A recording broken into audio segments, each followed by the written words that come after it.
We were promised a new method by US President Donald Trump. North Korea was ready to listen, and yet it feels like we're back to square one. Why have Washington-Pyongyang talks broken down again? And what are the future prospects for denuclearization? The two sides had different views on how talks actually went in Sweden last weekend. Washington's State Department suggested there would be follow-up negotiations pretty soon, saying the US had accepted Sweden's invitation to return to Stockholm to continue discussions 2 weeks later. The department also insisted the US did bring creative ideas to the table, and that comments from the North side didn't reflect the content of their good discussions over 8.5 hours.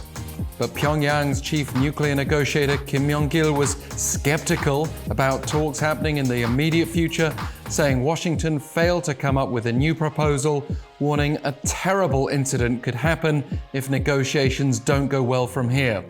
Pyongyang's foreign ministry also vowed to not continue dialogue until the US withdraws its hostile policy, and repeated the North's position that Washington has until the end of the year to change its attitude. So what's going on here?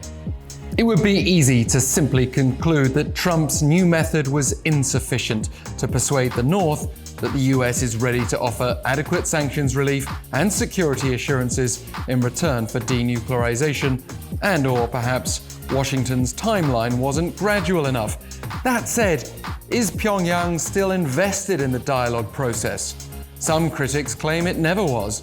When Chairman Kim Jong-un was shown visiting a military farm this week, he sent the message that he's committed to resolving food problems and focusing on economic development, whatever happens with the US and sanctions.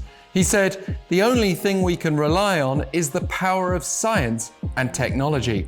And with North Korea seemingly seeking stronger ties with China and Russia based on recent meetings, it may be that's where Pyongyang's placing its hopes more than on a US-brokered denuclearization deal.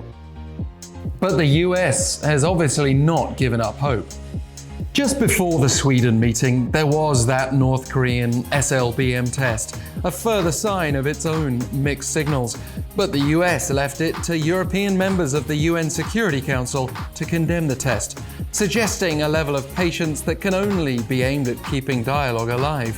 For now, the US and South Korea are being very quiet about their plans, with Seoul's chief nuclear negotiator Do-hoon saying he and his American and Japanese counterparts have agreed not to disclose the details of their talks in the wake of the Sweden meeting, pointing out they don't know what North Korea could latch on to use as an excuse.